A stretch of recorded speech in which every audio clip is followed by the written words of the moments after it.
ವೆಂಕಟಾಚಲ ಸದ್ಗುರುಗಳ ಅನುಗ್ರಹದಿಂದ ನನಗೆ 10 ದಿನ ಅವಧೂತರ ಒಂದು ಸಂಪರ್ಕ, ಪ್ರೀತಿ, ಪ್ರೇಮ ನಮಗೆ ಸಿಕ್ಕಿದೆ. ಇವತ್ತು ನಮ್ಮ ಮನೆಗೆ, ನಮ್ಮ ಮನೆ ಅಲ್ಲ ಅದು ಮಹಾರಾಜರ ಮನೆಗೆ ಎಲ್ಲ ಬರ್ತಾರೆ, ಉಳಿತಾರೆ.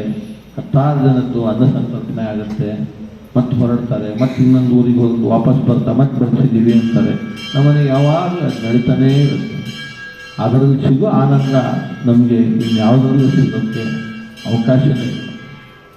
ಈ ಅವಧೂತ ಪರಂಪರೆಯಲ್ಲಿ ನಾವು ಒಂದು ಸಲ ಮಿಂದು ಎದ್ದರೆ ನಮಗದು ರುಚಿ ಏನು ಅಂತ ಗೊತ್ತಾಗುತ್ತೆ. ನಾನು ಎಷ್ಟೇ ಹೇಳಿ ನಿಮಗೆ, ಆದರೆ ಆ ಅವಧೂತರ ಸಂಪರ್ಕಕ್ಕೆ ಒಂದು ಸಲ ನಿಮಗೆಲ್ಲೋ ಒಂದು ಕಡೆ ಬಂದಿದ್ದಾನೆ ಎಂದು ಯಾವ ಕಾರಣಕ್ಕೂ ನೀವು ಅದನ್ನು ನೆಗ್ಲೆಕ್ಟ್ ಮಾಡ್ದಲೆ ಹೋಗಿ ಒಂದ್ಸಲ ದರ್ಶನ ತೊಗೊಂಬನ್ನಿ. ತುಂಬ ವಿರಳ, ಆದರೆ ಇಂಥ ಅವಧೂತರು ಸಿಗೋದು ವಿರಳ. ಅದೂ ಒಂದು ನಿಮಗೆ ಹೇಳಬೇಕಾಗಿದೆ. ಇತ್ತೀಚಿನ ದಿನಗಳಂತೂ ತುಂಬ ಜನ ಎಲ್ಲ ಅವಧೂತರು ಅದೆಲ್ಲ ಅಲ್ಲ, ಬಹಳ ಶ್ರೇಷ್ಠವಾದ ಅವಧೂತರುಗಳು ಈಗಲೂ ಜೀವಿಸ್ತಾ ಇದ್ದಾರೆ ನಮ್ಮ ಜೊತೆ. ಅಂಥವರ ಒಂದು ದರ್ಶನ ಸಿಕ್ಕಾಗ, ಬಂದಿದ್ದಾರೆ ಗೊತ್ತಾದಾಗ ನೀವೆಲ್ಲರೂ ಹೋಗಿ ಬರಬೇಕು. ವೆಂಕಟಾಚಲ ಅವಧೂತರ ಬಗ್ಗೆ ಹೇಳಬೇಕು ಅಂತಂದರೆ, ನಾನು ಮೊಟ್ಟ ಮೊದಲ ಬಾರಿ ಸಕ್ಕರೆಪಟ್ಟಣಕ್ಕೆ 86ನೇ ಇಸ್ವಿನಲ್ಲಿ ನಾನು ಹೋಗಿದ್ದೆ. ಅವಾಗಿನ್ನೂ ಭಾಳ ನಮಗೇನು ಈಗಲೂ ಏನು ತಿಳುವಳಿಕೆ ಇಲ್ಲ, ಹಾಗಂತೂ ಏನೂ ಇಲ್ಲವೇ ಇಲ್ಲ. ಹೋದಾಗ ಬಹಳ ಒಂದು 3 ಗಂಟೆ ಕಾಲ ನನ್ನನ್ನು ಅವರು ಪಕ್ಕದಲ್ಲೇ ಕೂರಿಸ್ಕೊಂಡು ಸಾಕಷ್ಟು ವಿಚಾರಗಳನ್ನು ಹೇಳಿ, ಆಮೇಲೆ ನನಗೆ ಹೇಳಿದ್ರು, ನಿಂದೆಲ್ಲ ಪೂರ್ತಿ ಮಹಾರಾಜರೇ ನೋಡ್ಕೊತಾರಪ್ಪ, ನೀನೆಲ್ಲೋ ಶಾಸ್ತ್ರ ಕೇಳಿಸೋದಾಗಲಿ, ಎಲ್ಲೋ ಜಾತಕ ತೋರಿಸೋದಾಗಲಿ, ಎಲ್ಲೋ ಕೈ ತೋರಿಸೋದು ಏನು ಮಾಡಬೇಡ, ನಿಂದು ಸಂಪೂರ್ಣ ಜವಾಬ್ದಾರಿ ಗುರುನಾಥರೇ ನೋಡ್ಕೋತಾರೆ ಅಂತ ಹೇಳಿದರು. ಅದಾದಮೇಲೆ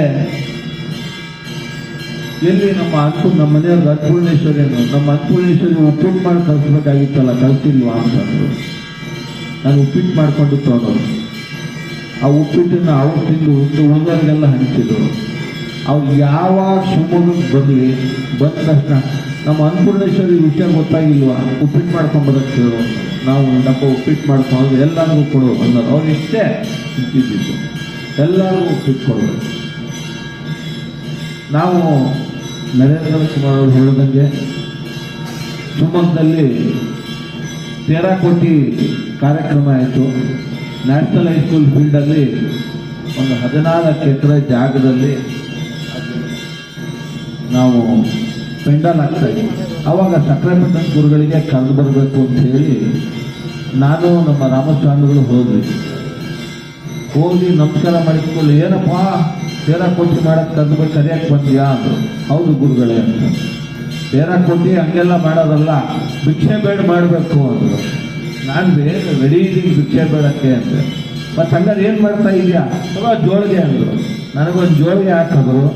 ರಾಮಸ್ವಾಮಿಗಳ ಒಂದು ಕುತ್ತಿಗೆಗೆ ಒಂದು ಚಳ್ಳೆದೂರಿ ತರಿಸ್ಬಿಟ್ಟು ಒಂದು ರಾಮದೇವ್ರ ಫೋಟೋ ಹಾಕಿದ್ರು. ಅವರೇ ಜಾಗಟ್ಟ ಹಿಡ್ಕೊಂಡ್ರು.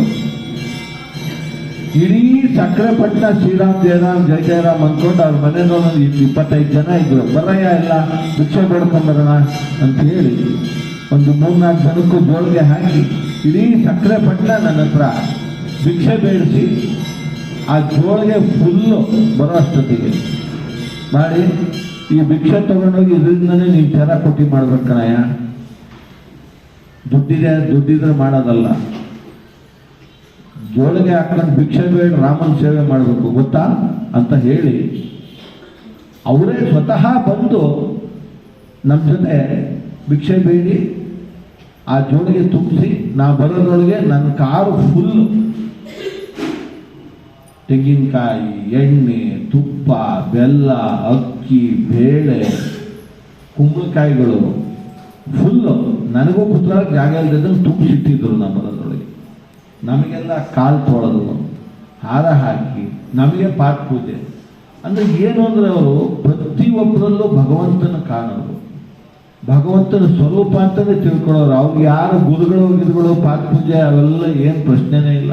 ಮನೆಗೆ ಯಾರ ಬಂದರೆ ಅವ್ರಿಗೆ ಹಾರ ಹಾಕಿ ಅದು ಪಾದ ಪೂಜೆ ಮಾಡಿ ಕಾಲು ತೊಳಸಿ ಆರತಿ ಮಾಡಿ ರಂಗೋಲಿ ಹಾಕಿ ದೀಪ ಎಲ್ಲ ಹಚ್ಚಿಟ್ಟು ಊಟಕ್ಕೆ ಹಾಕೋದು. ನಮಗೆ ತಲೆ ತಗ್ಗಿಸ್ಕೊಂಡು ಊಟ ಮಾಡಬೇಕು. ಏನು ನಮ್ಮಲ್ಲಿ ಏನಿದೆ ಆ ಥರ ನಮ್ಮಲ್ಲಿರ್ತಕ್ಕಂಥ ಕಲ್ಮಶ ನಮಗೆ ಗೊತ್ತಿರುತ್ತೆ.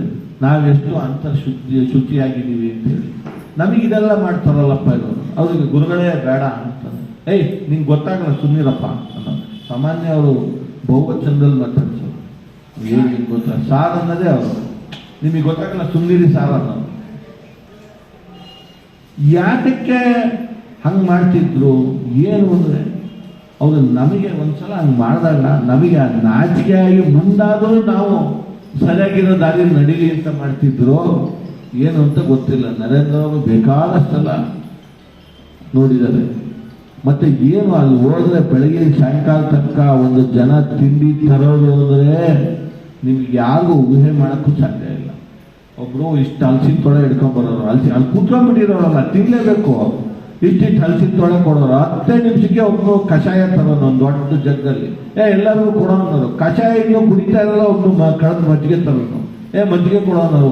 ಒಬ್ಬರು ಹೋಟ್ಲಿಂದ 50 ಮಸಾಲೆ ದೋಸೆ ಕಟ್ಕೊಂಡ್ಬರೋರು. ತಕ್ಷಣ ಮಸಾಲೆ ದೋಸೆ ಕೊಡೋರು.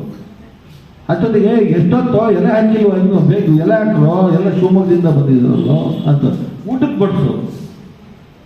ಏನು ಅವರ ನಾನು ಹೇಳಿದ್ನಲ್ಲ ಅವಧೂತಾವಸ್ಥೆ ಅಂದರೆ ಅದು ಅವಸ್ಥೆನೇ ಬೇರೆ. ಹಿಂಗೆ ನಮ್ಮ ಹತ್ರ ಹಿಂಗೆ ಕೂತ್ಕೊಂಡು ಮಾತಾಡ್ತಾ ಇರೋರು ಪಟ್ಟಂತ ಗೆದ್ದೋಗಿರೋದು. 1 ಗಂಟೆ 2 ಗಂಟೆ ಬರ್ತಾ ಇರಲಿಲ್ಲ. ನಾವು ಏನಪ್ಪ ಗುರುಗಳು ಎಲ್ಲೋದ್ರು ಅಂದರೆ ಇಲ್ಲ ಸರ್ ಯಾರೋ ಮೋಟ್ರ್ ಬೈಕ್ ಮೇಲೆ ಕುತ್ಕೊಂಡು ಅವಾಗಲೇ ಹೋದ್ರು. ಎಲ್ಲಿ ಹೋದ್ರು ಅಂತಲೇ ತನಿಖೆಗೆ ಹೋಗುತ್ತೆ. ನಾವು ಅಲ್ಲೇ ಕೂತಿದ್ವಿ. ಹಂಗೆಲ್ಲ ಮಾಡಿದ್ರೆ ಇನ್ನೊಂದ್ಸಲ ಯಾರೋ ಹೋಗ್ತಾರೇನೋ ಗುರುಗಳು ಅಂತ. ಬಿಡ್ರಿ ಸುಮ್ಮನೆ ಅಲ್ಲೇನೋ ಹೋದ್ರೆ ಅಲ್ಲಿ ಕೂರಿಸ್ಬಿಟ್ಟು ಹೋದ್ರು. ಪತ್ತನೇ ಇಲ್ಲದಂಗೆ ಹೋದ್ರು. ನಾನೊಂದ್ಸಲ ಇಲ್ಲೇ ಬಂದಿದ್ರು SPM ರೋಡಿಗೆ.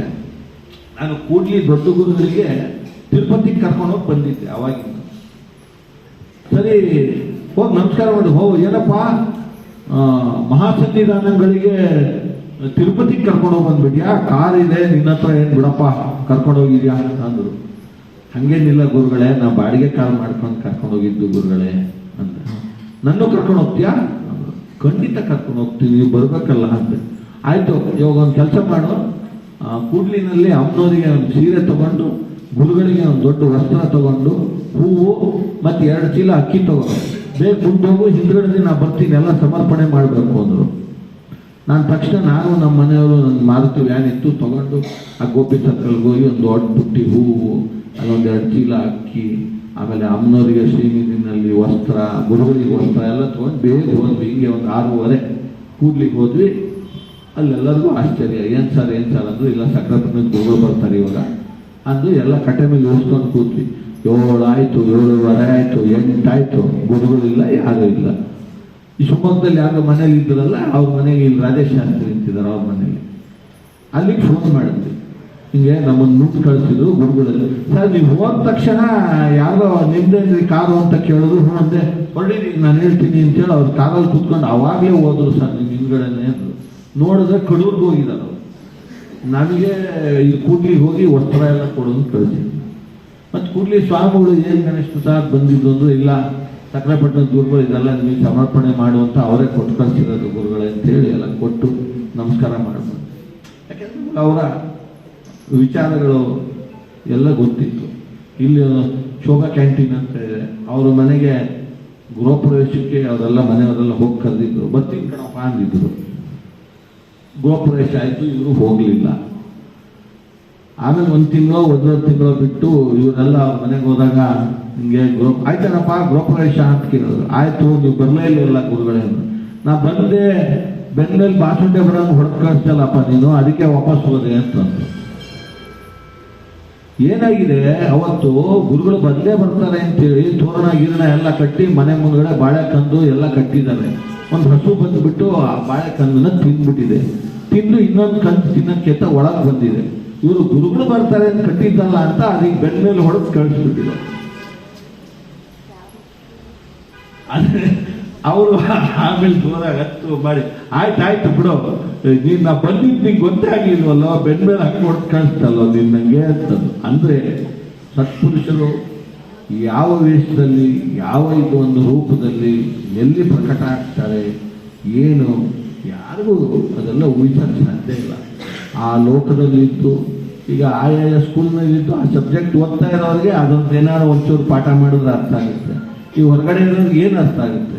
ಹಂಗೆ ಈ ಅವಧೂತಾವಸ್ಥೆ, ಈ ಅವಧೂತ ಪರಂಪರೆ, ಇದರಲ್ಲಿ ಅವರ ಜೊತೆ ಬೆರೆತು ಒಡನಾಡಿ ಸಾಕಷ್ಟು ನಮ್ಮ ಸಮಯವನ್ನು ಅವ್ರ ಜೊತೆ ಸವಿಸಿದವ್ರಿಗೆ ನಮಗೆಲ್ಲ ಅದು ಇವತ್ತು ಕಣ್ಣು ಮುಂದೆ ಈ ಹೇಳ್ತಾ ಹೋದ್ರೆ ಅದು 8 ಗಂಟೆ ತನಕ ಆಗುತ್ತೆ. ಅಷ್ಟೊಂದು ಸಮಯ ಏನು ಬೇಡ. ನಾನು ಕೆಲವಾರು ವಿಚಾರಗಳನ್ನು ನಿಮಗೆ ಹೇಳಿದ್ದೀನಿ. ಆ ಒಂದು ಅವಧೂತ ಪರಂಪರೆ ಅದನ್ನು ನಮ್ಮ ನರೇಂದ್ರ ಅವರು ಕೂಡ ಸಾಕಷ್ಟು ಅನುಭವಿಸಿದ್ದಾರೆ. ಅವ್ರು ಏನು ಅಂದರೆ, ಅವರು ಏನೇನು ಮಾಡಿದ್ದೀನಿ, ಯಾವ ಅವಧೂತರ ಜೊತೆ ಇದ್ದೀನಿ, ನಿಮಗೆ ಗೊತ್ತಿದೆ, ನನಗೆ ಗೊತ್ತಿದೆ, ಆದರೆ ಅವ್ರು ಯಾವುದೂ ಹೇಳಲ್ಲ. ಹಿಂಗೆ ನಮ್ಮಂಥವ್ರು ಚೂರು ಗೊತ್ತಿರೋರಿಗೆ ಕರೆಸಿ ಸ್ವಲ್ಪ ಹೇಳಿ ಹೇಳಿ ಬಿಡ್ತಾರೆ. ಇವರು ಹೇಳ್ತಾ ಇದ್ದಾರೆ, ಪುಸ್ತಕ ಬರೆದಿದ್ದಾರೆ, ಸಕ್ಕರೆಪಟ್ಟಣದ ಗುರುಗಳ ಮೇಲೆ ಅವರು ಒಂದು 2 ಪುಸ್ತಕ ಬರೆದಿದ್ದಾರೆ. ಇನ್ನು ನೀವು ಅವ್ರು ಆಡ್ತಾ ನಿಮಗೆಲ್ಲ ಗೊತ್ತೇ ಇದೆ. ಆದ್ದರಿಂದ ಈ ಒಂದು ಅವರ ಸ್ಮರಣೆ, ಅವರು ನಮ್ಮ ಜೀವಿತಾವಧಿನಲ್ಲಿ, ಅವರ ಜೀವಿತಾವಧಿನಲ್ಲಿ ನಾವಿದ್ವಿ ಅನ್ನೋದೇ ನಮ್ಮ ದೊಡ್ಡ ಹೆಗ್ಗಳಿಕೆ.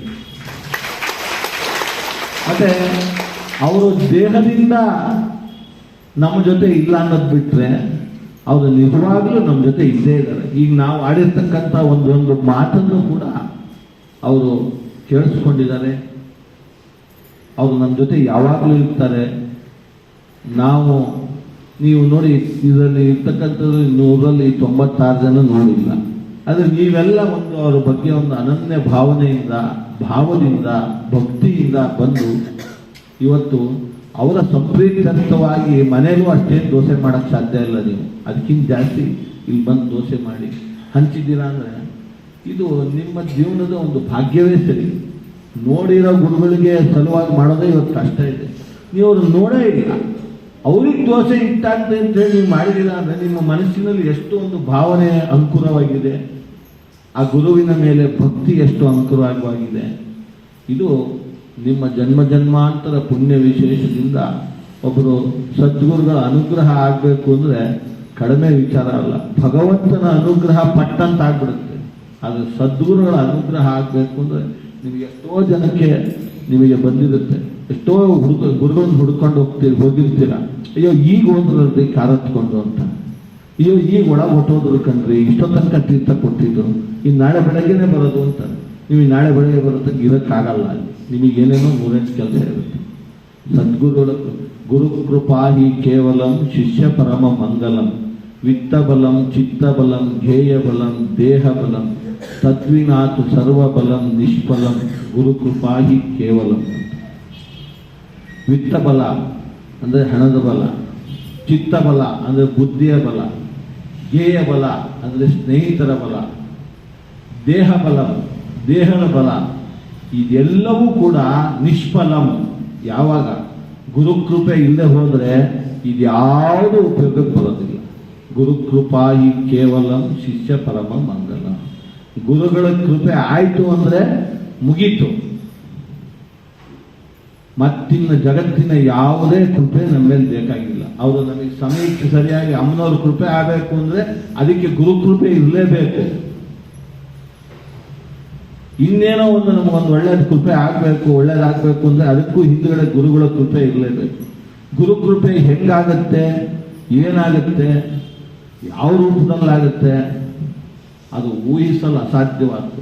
ಅದನ್ನು ಕೇವಲ ನಾವೇ ಅನುಭವಿಸಿ ತೀರಿದರೆ ಮಾತ್ರ ಅದು ನನಗೆ ಗೊತ್ತು.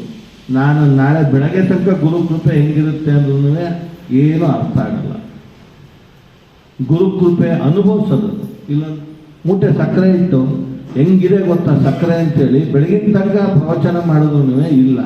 ಅದೇ ಒಂದು ಚಿಟಿಗೆ ಸಕ್ಕರೆ ತಿಂದರೆ ಮಾತ್ರ ನೀವು ಕೂಡ ಹೇಳ್ಬೋದು. ಹಾಗೆ ಒಬ್ಬ ಸದ್ಗುರುಗಳ ಕೃಪೆ ನಮ್ಮ ಮೇಲೆ ಆಗಬೇಕು ಅಂದರೆ ಮೊದಲನೇದಾಗಿ ಜನ್ಮಾಂತರದ ವಿಶೇಷ ಇರಬೇಕು. ಒಂದು ಅನುಗ್ರಹ, ನಮ್ಮದು ಪುಣ್ಯ ವಿಶೇಷ ಸಂಚಿತ ಪುಣ್ಯ ಕರ್ಮ ಫಲದಿಂದ ನಮಗೆ ಈ ಜನ್ಮದಲ್ಲಿ ಒಬ್ಬರು ಗುರುಗಳು ಸಿಗ್ತಾರೆ. ಅದಕ್ಕೆ ಯಾವಾಗಲೂ ಒಂದು ಸಂಸ್ಕೃತದಲ್ಲಿ ಒಂದಿದೆ, ಏನು ಅಂದರೆ ಗುರುಗಳು ಸಿಗೋದು ಬಹಳ ದುರ್ಲಭ. ಮೊದಲನೇದಾಗಿ ಯಾವುದೇ ಮನುಷ್ಯನಿಗೆ ಗುರುಗಳು ಸಿಗೋದು ಬಹಳ ದುರ್ಲಭ. ಗುರುಗಳು ಸಿಕ್ಕರೂ ಕೂಡ ಅವರ ಮೇಲೆ ನಿಷ್ಠೆ ಉಂಟಾಗೋದು ಇನ್ನೂ ಕಷ್ಟ. ಅಕಸ್ಮಾತ್ ಯೋಗ ಯಾರೋ ಗುರುಗಳು ಸಿಕ್ಕರು, ಅವ್ರ ಮೇಲೆ ನಿಷ್ಠೆ ಉಂಟಾಗೋದು ಇನ್ನೂ ಕಷ್ಟ. ಆ ನಿಷ್ಠೆ ಆದರೂ ಕೂಡ ಅದು ಬಹಳಷ್ಟು ಸಮಯ ಅದೇ ನಿಷ್ಠೆ ಇರುತ್ತೆ ಅನ್ನೋದು ಇನ್ನೂ ಕಷ್ಟ. ಈಗೆಲ್ಲ ಏನಾಗಿದೆ, ಯಾರೋ ಒಬ್ಬ ಗುರುಗಳನ್ನ ಹಿಡ್ಕೊಂಡಿರ್ತೀವಿ, ಅವರು ನಿನಗೆ ಮುಂದಿನ ಸೆಪ್ಟೆಂಬರ್ ಒಳಗೆ ಹಂಗಾಗುತ್ತೆ ಹಿಂಗಾಗುತ್ತೆ ಅಂತಂದ್ರು. ಅದು ಒಂದ್ಸಲ ಆಯ್ತಾ, ಅವ್ರನ್ನ ಹಿಡ್ಕೊಂಡಿರ್ತೀವಿ. ಎರಡನೇ ಸಲ ಇನ್ನೇನೋ ಹೇಳಿದ್ರು, ಆಗಲಿಲ್ಲ. ಅಷ್ಟೊತ್ತಿಗೆ ಯಾರೋ ಹೇಳ್ತಾರೆ, ನೆನ್ನೆ ಭದ್ರಾವತಿಲಿ ಒಬ್ಬ ಗುರುಗಳ ಹತ್ರ ಹೋಗಿದ್ದೆ ಕಣ್ರಿ, ಹಿಂಗಾಗತ್ತೆ ಅಂದ್ರೆ ಹೌದಾ, ಹಂಗಾರೆ ನಾನು ಹೋಗ್ತೀನಿ, ಈ ಗುರುಗಳನ್ನ ಬಿಟ್ಟರು ಆ ಗುರುಗಳು. ಇದೇನಾಗುತ್ತೆ, ಜನಗಳಿಗೆ ಅರ್ಜೆಂಟು ಅವರ ಮನೋಭಿಲಾಷೆಗಳನ್ನು ತೀರಿಸುವಂಥ ಗುರುಗಳು ಬೇಕಾಗಿದೆ. ಯಾರಿಗೂ ಮೋಕ್ಷಕ್ಕೆ ನಮಗೆ ಹೇಗೆ ಹೋಗ್ಬೇಕು ಅಂತ ಹೇಳ್ಕೊಡೋದು, ಭಗವಂತ ನಾಮಸ್ಮರಣೆ ಹೇಗೆ ಮಾಡಬೇಕು ಅಂತ ಹೇಳ್ತಾರೆ. ನಮ್ಮ ಸಂಸಾರದಲ್ಲಿದ್ದು ಕೂಡ ನಾವು ಪರಮಾರ್ಥವನ್ನು ಹೇಗೆ ಸಾಧಿಸಬೇಕು ಅಂತ ಹೇಳ್ತಾರೆ. ಅಂಥ ಗುರುಗಳು ಬೇಡ. ಎಲ್ಲರಿಗೂ ಅರ್ಜೆಂಟು ನಮ್ಮ ಲೌಕಿಕ ವಿಚಾರಗಳಿಗೆ ನೋಡಿ, ಯಾವ ಗುರುಗಳ ಹತ್ರ ಹೋಗ್ರಿ ನೀವು. ನಾನು ಕೆಲವು ಗುರುಗಳ ಹತ್ರ ಕೊಟ್ಟಿರ್ತೀವಿ, ಅವರೆಲ್ಲರೂ ಎದ್ದೋದ್ಮೇಲೆ ಗುರುಗಳು ನೋಡಿದ್ರ ಗಣೇಶ್ ಪ್ರಸಾದ್ ಗುರುಗಳದ್ದು ಎಷ್ಟು ಕಷ್ಟ ಇದೆ ಅಂತಾರೆ. ಬಂದು ನನ್ನ ಮಗಳಿಗೆ ಮದುವೆ ಆಗಿಲ್ಲ, ಟ್ರಾನ್ಸ್ಫರ್ ಆಗಿಲ್ಲ, ನನ್ನ ಈಗೊಳಗೆ ಹೆರಿಗೆ ಆಗಿಲ್ಲ, 2 ಹೆಣ್ಮಕ್ಳಾಯ್ತು, ಇನ್ನೊಂದು ಗಂಡು ಮಗು ಆಗಿಲ್ಲ, ಮನೆ ಕಡೆ ಬೆಳೆ ಆಗಿಲ್ಲ, ಕೋರ್ಟ್ ಕೇಸ್ ಹಿಂಗಾಗಿದೆ, ನನ್ನ ಮಗ ಮಾತು ಕೇಳ್ತಿಲ್ಲ, ಸೊಸೆ ಅಲ್ಲೋದ್ಲು. ಇಷ್ಟೇ ಕೇಳೋದು ಗುರುಗಳ ಹತ್ರ ಹೋಗಿ ಜನಗಳು. ಇನ್ನೊಂದು ಮಾತು, ಗುರುಗಳೇ ನಾನು ಸಂಸಾರದಲ್ಲಿ ಇದ್ದೀನಿ, ನಾನು ಯಾವ್ದಾದ್ರು ಒಂದು ಸಾಧನೆ ಮಾಡಬೇಕು, ಏನಾದ್ರು ಒಂದು ಅನುಷ್ಠಾನ ಆಗಬೇಕು, ನಮ್ಗೇನಾದ್ರು ಒಂದು ಹೇಳ್ಕೊಡಿ ಗುರುಗಳೇ ಅಂತ ಒಬ್ಬರು ಸಹಿತ ಹೋಗಲ್ಲ. ಅಂದರೆ ಗುರುಗಳ ಹತ್ರ ಯಾವುದೂ ಕೇಳಬಾರ್ದು ಅಂತಲ್ಲ, ಅವರೇ ಕೇಳಬೇಕು, ಅವ್ರ ಅನುಗ್ರಹ ಆಗಬೇಕು ಅಂದ್ರೆ. ಮತ್ತೆ ತಾಯಿ ಹತ್ರ, ಮಕ್ಕಳ ಹತ್ರ ಮಾತ್ರ ತಾಯಿ ಹಾಲು ಕುಡಿಸೋದು. ಆದರೆ ಜೊತೆಗೆ ನಾವು ಇದನ್ನು ಕಿಂಚಿತ್ತಾದರೂ ಇಟ್ಕೊಂಡು ಹೋಗ್ಬೇಕು. ಇಟ್ಕೊಂಡು ನಮ್ಮ ಆತ್ಮೋದ್ಧಾರಕ್ಕೆ, ನಮ್ಮ ಸಂಸಾರದಲ್ಲೆಲ್ಲರೂ ಉದ್ಧಾರಕ್ಕೆ, ನಮ್ಮ ಮಕ್ಕಳ ಮರಿ ಉದ್ಧಾರ ಆಗಕ್ಕೆ ಏನಾದರೂ ಒಂದು ಕೇಳ್ಕೊಂಡು ಬರೋಣ. ನಮಗೆ ಬಹಳ ಅತ್ಯಂತ ವಿರಳವಾದ ಈ ಮನುಷ್ಯ ಜನ್ಮವನ್ನು ಸಿಕ್ಕಿದೆ, ಇದನ್ನು ನಾವು ಸಾರ್ಥಕಪಡಿಸೋದಕ್ಕೆ ಏನಾದರೂ ಕೇಳೋಣ ಅಂಥೇಳಿ ಹೋಗೋಂಥವ್ರು ಅತ್ಯಂತ ವಿರಳ ಇದ್ದಾರೆ. ಆದರೆ ನೀವು ಅದಕ್ಕೆಲ್ಲದಕ್ಕೂ ಒಂದು ಇದಿದ್ದಂಗೆ ಕಳಶಪ್ರಾಯರಾಗಿ ನೀವು 24 ಗಂಟೆ ಈ ಅಮ್ಮನವರ ಸ್ತುತಿ ಮತ್ತು ಗುರು ನಾಮಸ್ಮರಣೆ, ಭಗವತಿ ನಾಮಸ್ಮರಣೆಯಲ್ಲಿ ನೀವೆಲ್ಲ ತೊಡಗಿಸ್ಕೊಂಡಿರೋದು. ಈ ನಿಮ್ಮಂಥವ್ರು ಇರೋದ್ರಿಂದನೇ ಕೆಲವೇ ಜನಗಳಿದ್ದರೂ ಕೂಡ ಮಳೆ ಬೆಳೆ ಎಲ್ಲ ಆಗ್ತಾ ಇರೋದು. ಈ ಒಂದು ನ್ಯಾಯ, ನೀತಿ, ಧರ್ಮ, ಭಗವಂತ ನಾಮಸ್ಮರಣೆ ಇನ್ನೂ ಕಲಿಯುಗದಲ್ಲಿ ಪೂರ್ತಿ ನಶಿಸಿ ಹೋಗಲ್ಲ. ಯಾಕೆಂದರೆ ನಿಮ್ಮಂಥವ್ರು ಮತ್ತೆ ಮತ್ತೆ ಮತ್ತೆ ಮತ್ತೆ ಭಗವಂತ ನಿಮ್ಮಂಥವ್ರನ್ನೆಲ್ಲ ಸೃಷ್ಟಿ ಮಾಡಿ ಅವನ ಕೆಲಸ ಅವನು ಮಾಡ್ಕೊಳ್ಳೋಕೆ ಎಷ್ಟೆಷ್ಟು ಬೇಕೋ ಅಷ್ಟಷ್ಟು ಮಾಡ್ಕೊತಾ ಇರ್ತಾನೆ. ಹಂಗೆ ನರೇಂದ್ರ ಕುಮಾರ್ ಅಂತವ್ರನ್ನೂ ಸೃಷ್ಟಿ ಮಾಡಿಬಿಟ್ಟು ಮಾಡ್ತಾ ಇರ್ತಾನೆ ಭಗವಂತ. ನಿಜವಾಗ್ಲೂ ಬಹಳ ಸಂತೋಷ ಈ ಒಂದು ಪುಣ್ಯ ಕಾರ್ಯದಲ್ಲಿ. ಅದರಲ್ಲೂ ನಮ್ಮ ಗುರುನಾಥರ ಒಂದು ಜಯಂತಿ ಸಂದರ್ಭದಲ್ಲಿ ನಮ್ಮನ್ನು ಜ್ಞಾಪಿಸ್ಕೊಂಡಿರೋದು ಅವರು ನಮ್ಮ ಮೇಲೆ ಮಾಡಿರ್ತಕ್ಕಂಥ ಅನುಗ್ರಹ. ಯಾಕೆಂದರೆ ನೀವೆಲ್ಲ, ನಾವು ನಮ್ಮ ಮನೇಲಿ ಫೋಟೋ ಇಟ್ಟು ಪೂಜೆ ಮಾಡ್ತೀವಿ, ನಿಮ್ಮನ್ನೆಲ್ಲ ನೋಡೋ ಅಂಥ ಸೌಭಾಗ್ಯ ಆ ಅಮ್ಮನವರು ನನ್ನ ಮೇಲೆ ಕರುಣಿಸಿ, ಆ ಗುರುಗಳು ನನ್ನ ಮೇಲೆ ಕರುಣಿಸಿದರು. ಇದು ನನ್ನ ಮೇಲೆ ಅವರೆಲ್ಲರೂ ಮಾಡಿರ್ತಕ್ಕಂಥ ಅನುಗ್ರಹ ನನಗೆ ಬಹಳ ಮನಸ್ಸು ತುಂಬಿ ಬಂದಿದೆ, ಬಹಳ ಸಂತೋಷ ಆಗಿದೆ. ಮತ್ತೊಮ್ಮೆ ನಿಮ್ಮೆಲ್ಲರ ಪಾದಾರವಿಂದಗಳಿಗೆ ನಮಸ್ಕರಿಸುತ್ತಾ ಹಾಗೂ ಗುರುಗಳ ಮತ್ತು ಅಮ್ಮನವರ ಪಾದಾರವಿಂದ ನಮಸ್ಕರಿಸುತ್ತಾ ನನ್ನ 2